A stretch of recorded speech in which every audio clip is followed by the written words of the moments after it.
Assalamualaikum warahmatullahi wabarakatuh. Sebelumnya, perkenalkan nama saya Trimeriana Hurata Ayuni. Saya dari jurusan Tadris Ilmu Pengetahuan Sosial dengan nomor induk mahasiswa 208/2092. Di sini saya akan memberikan sedikit materi tentang kemiskinan dan pemberdayaan masyarakat. Apa sih pengertian dari kemiskinan itu? Mari kita simak ya. Kemiskinan itu masalah sosial yang mendasar, ya, yang memiliki banyak sisi dan bersifat multidimensi, dengan mempunyai karakter yang berbeda-beda, serta ada penyebabnya yang bervariatif antara daerah yang satu dengan daerah yang lainnya, serta mempunyai keberagaman dampak yang dapat ditimbulkan secara multikultural. Selanjutnya, kemiskinan itu dilihat dari perspektif ekonominya, bahwa kemiskinan itu merupakan sebagai suatu kondisi yang bisa dicirikan dengan kekurangan makan dan gizi, pakaian dan perumahan yang memadai, tingkat pendidikan yang rendah, dan sedikitnya kesempatan untuk memperoleh pelayanan kesehatan atau tidak terpenuhinya kebutuhan pokok, serta tidak mempunyai sumber modal yang diperlukan bagi kelangsungan seorang manusia untuk hidup, dan kekurangnya peningkatan pengembangan pada kehidupannya. Selanjutnya, kalau dilihat dari segi perspektif kawasan kebangsaan, bahwa kemiskinan itu suatu kondisi yang bisa dicirikan dengan rendahnya moral dan etika, bisa juga rendahnya pemahaman terhadap hukum atau hak asasi manusia, bisa juga masuk dalam rendahnya semangat cinta tanah air dan bela negara, yaitu lemahnya jiwa persatuan dan kesatuan bangsa, tipisnya iman dan takwa terhadap agama, mudah masuknya ideologi selain Pancasila, mudahnya juga diprovokasi atau dimobilisasi untuk tujuan tertentu, ataupun mudahnya tersulut kerusuhan sosial rawan terhadap anarkisme, radikalisme, terorisme, dan separatisme.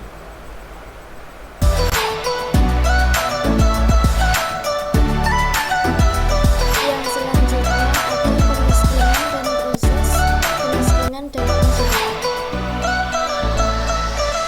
Di kalangan sampai sejauh ini, kemiskinan itu bukan termasuk konsep yang baru atau yang terdengar aneh di telinga seseorang manusia. Kemiskinan ini juga bukan merupakan suatu yang abstrak, ya sifatnya itu melainkan sudah berwujud yang bisa diterjemahkan ke dalam berbagai penjelasan yang umum di masyarakat sekitar.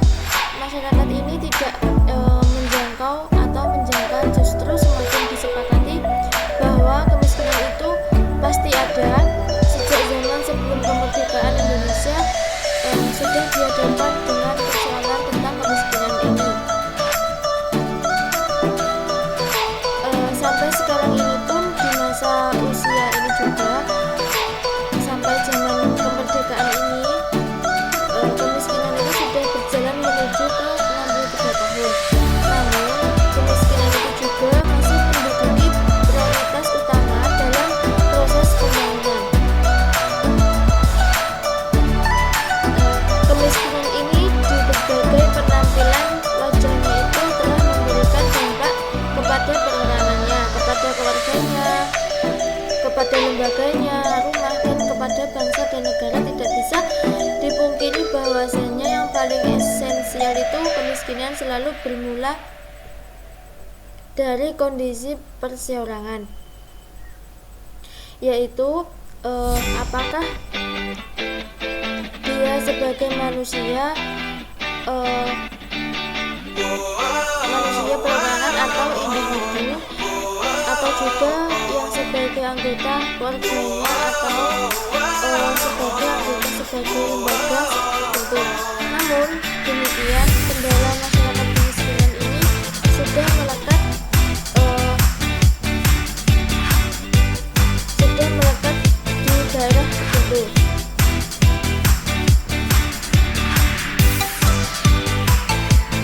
Namun demikian, perorangan ini bukan berarti semata-mata merupakan tanggung jawab individu, melainkan ini harus menjadi pekerjaan seluruh komponen bangsa atau negara yang lazim disebut dengan stakeholder, seperti yang sudah diramalkan oleh Undang-Undang Dasar 1945. Kemiskinan ini penjelasannya salah satu permasalahan yang sosial, bukan antara negara, telah menjadi persoalan yang sangat besar yang harus diatasi secara baik dan berhasil.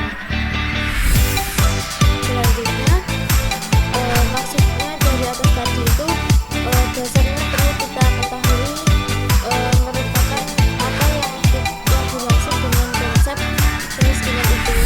Ya, pada istilahnya itu dapat menyesatkan jika dipahami secara sempit atau secara evaluasi. Bahkan juga sama bagi semua masyarakat, karena dampaknya itu akan sangat luas.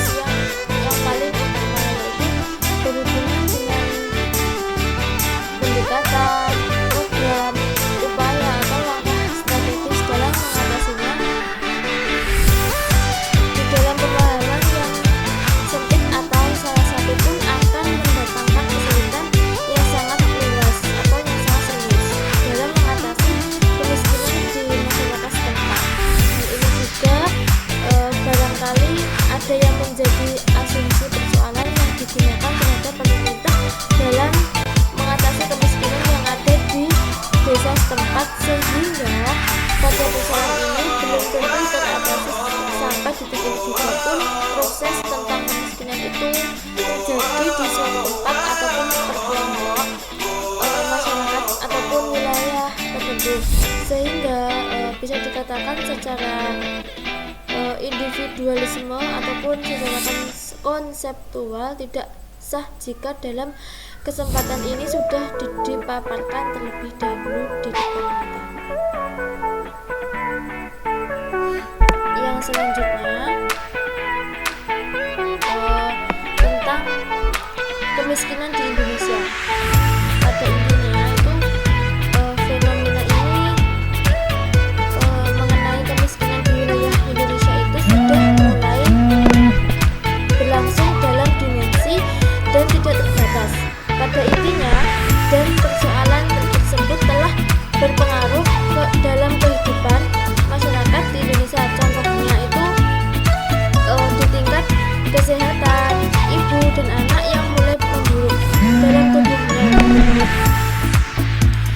ataupun kekurangan gizi, atau bisa sebagai anak kecil itu kekurangan vitamin yang dimasuki dalam tubuhnya masing-masing. Angka pengangguran yang semakin meningkat itu menunjukkan nilai yang kriminalitas yang semakin meningkat, penurunan derajat hidup masyarakat, bahkan juga ada kematian yang mengenaskan. Hal ini merupakan suatu lingkaran setan yang melilit pada kehidupan masyarakat di wilayah Indonesia tertentu. Selanjutnya,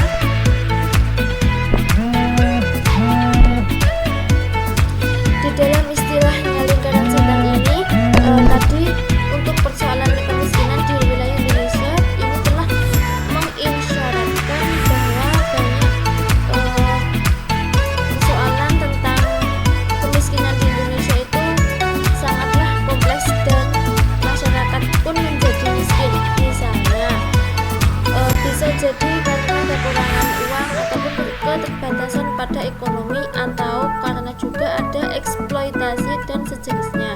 Akan tetapi mereka itu yang telah miskin ini juga bisa menjadi karena ketidakberdayaan seluruh aspek pada kehidupan, baik ekonomi, sosial, politik, serta intelektualnya.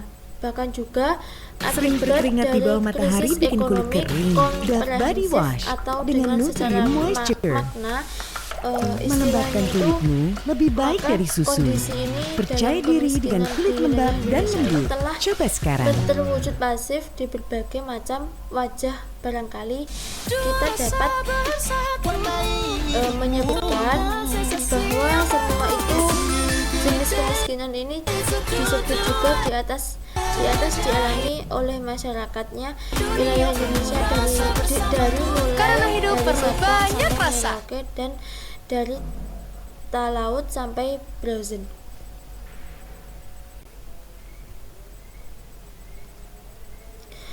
Untuk yang selanjutnya yaitu pemberdayaan masyarakat dalam mengatasi kemiskinan. Dalam mengupayakan pembangunan dengan cara menggunakan pendek atau pendekatan terhadap pemberdayaan masyarakat yang dimulai dari perkenalan semenjak tahun 1990-an, di mana seketika itu pemerintah dapat memperkenalkan secara paradigma.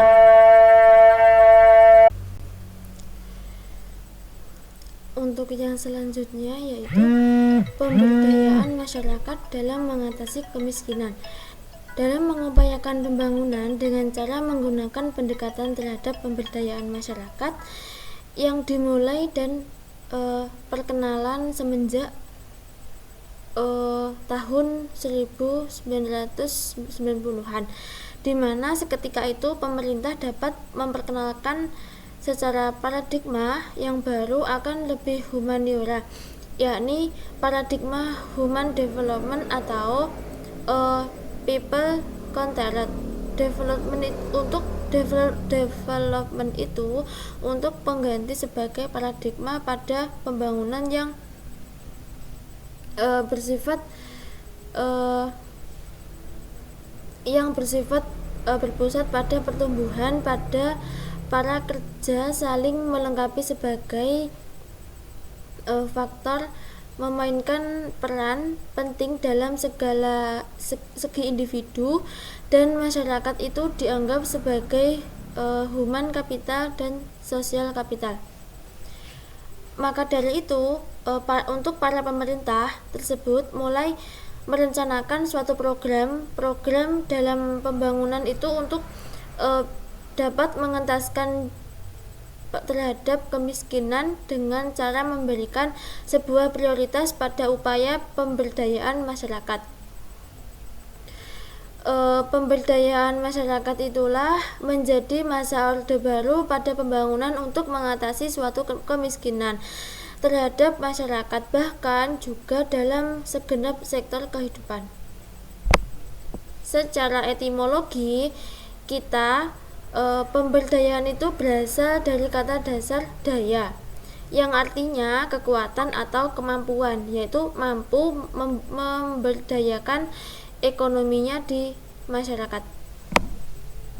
Yang bertolak dari pengertian tersebut, maka suatu pemberdayaan yang dapat dimaknai yaitu sebagai suatu pemrosesan untuk menuju budaya atau proses untuk dapat memperoleh pada daya kekuatannya sebuah kemampuan serta proses pemberian daya kekuatan atau juga kemampuan dari suatu pihak yang memiliki daya pembeda kepada kita semua atau kepada pihak yang kurang memberdayakan diri sendiri.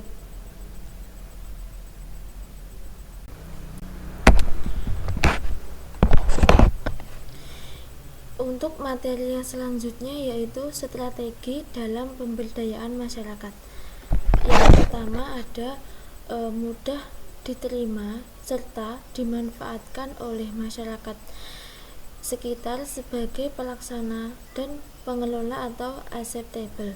Yang nomor 2 itu dapat dikelola oleh masyarakat secara terbuka dan akuntabel. Yang ketiga itu memberikan pendapatan yang memadai dan pendidik masyarakat untuk mengelola kegiatan secara ekonomis. Yang keempat, pengelolaan dana dan pelestarian hasil dapat dengan mudah untuk kita promosikan dan dikembangkan atau direproduksi oleh masyarakat sekitar dalam skala yang lebih besar. Yang selanjutnya ada metode pemberdayaan masyarakat. Yang pertama itu ada RRA atau Rapid Rural Appraisal.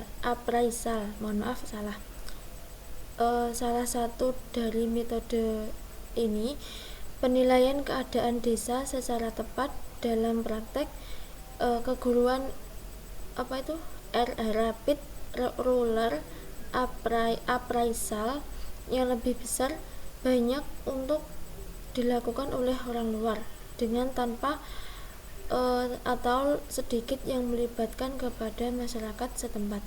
Yang kedua ada PRA atau Participation Rural Appraisal. Itu suatu penyempurnaan dari PRA yang dilakukan dengan lebih banyak untuk melibatkan orang yang mendalam. Yang ketiga ada action atau research. Dari awal-awalnya itu pendekatannya masyarakat yang telah diuraikan di atas, yang sesungguhnya pun dan yang lainnya juga mengandung kelemahan dan memiliki kelebihan, namun tidak mungkin meniadakan satu dari yang lainnya. Yang materi selanjutnya ada penyebab kemiskinan Indonesia. Antara lain ada secara makro itu kemiskinan munculnya dikarenakan oleh adanya ketidaksamaan pada pola kepemilikan terhadap sumber daya yang saling menimbulkan distribusi pendapatan timpang tindih. Yang kedua itu kemiskinan muncul yang diakibatkan perbedaan kualitas pada sumber daya seorang manusia karena kualitasnya sumber daya manusia yang rendah itu bukan berarti produktivitasnya rendah, tapi juga upahnya pun juga ikutan rendah. Yang ketiga, kemiskinan itu munculnya disebabkan akses dan modal, akibatnya suatu keterbatasan seorang manusia yang mempunyai keterbatasan bahkan tidak ada atau pilihan yang lainnya untuk dapat mengembangkan kehidupannya secara efektif. Yang selanjutnya yaitu definisi dari pengangguran.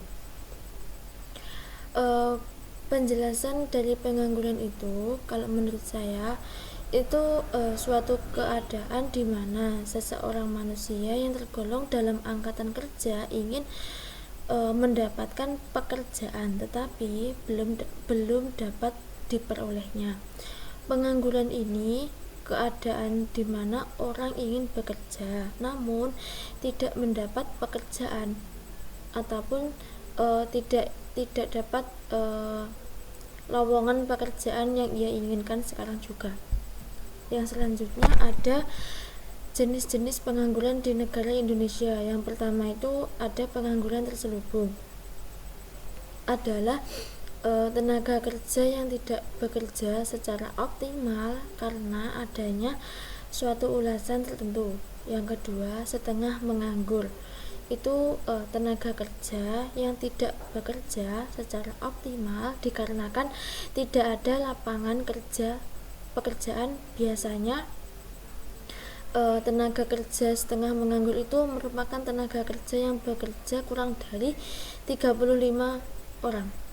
Yang ketiga itu pengangguran terbuka secara lebar, yang sungguh-sungguhnya itu tidak mempunyai pekerjaan sama sekali, atau pengangguran ini jenisnya cukup banyak karena memang belum mendapat pekerjaan padahal sudah berusaha memaksimalkan sebelum mencari pekerjaan yang belum mendapatkannya. Yang keempat itu pengangguran musiman, adalah pengangguran yang terdapat di sektor pertanian dan perikanan. Pengangguran ini sudah terjadi karena ada perubahan musimnya yang disebabkan tenaga kerja tidak dapat bekerja secara efektif. Selanjutnya ada ketimpangan pembangunan. Penjelasan ini tentang ketimpangan pembangunan secara istilahnya itu mengacu pada standar hidup yang relatif pada seluruh masyarakatnya.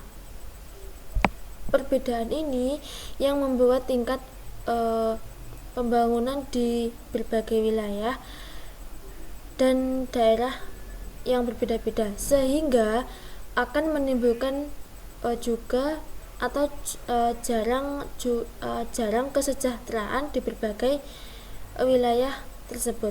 Ketimpangan ini bisa terjadi disebabkan oleh adanya perbedaan kandungan sumber daya alam dan perbedaan suatu kondisi demografi yang terdapat di mana pada masing-masing wilayah itu adanya perbedaan ini yang menyebabkan kemampuan suatu daerah dalam mendorong proses pembangunannya juga menjadi berbeda.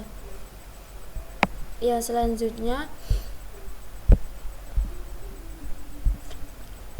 ada faktor-faktor yang mempengaruhi ketimpangan wilayah di kabupaten kita, yaitu Ponorogo. Salah satunya itu merupakan tidak meratanya pembangunan antar daerah. Selain itu juga menurunnya pendapatan per kapita. Akibatnya apa? Dari pertumbuhan penduduk yang juga bisa mempengaruhi adanya kesenjangan perekonomian. Selanjutnya itu perbedaan sumber daya alam. Pada kekuatan secara mendalamnya yang ada di daerah-daerah, sebab pada tingkatan ekonominya itu di suatu daerah dapat dipengaruhi oleh ketersediaan sumber daya alamnya. Yang ketiga itu kebijakan para pemerintah. Intinya itu dapat menjadi faktor penting terjadinya kesenjangan sosial, sebab dalam mengambil keputusan yang dilakukan oleh pemerintah itu dapat menciptakan kesenjangan yang di posisi pada lapisan masyarakat. Yang keempat itu kondisi demografis. Di daerah itu bisa dipengaruhi oleh tingkat pertumbuhan masyarakatnya, kesehatannya, pendidikan, dan juga lapangan kerja. Dengan begitu juga tentu setiap daerah akan memiliki kondisi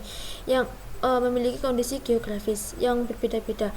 Tetapi hal ini yang nantinya akan menciptakan adanya kesenjangan sosial.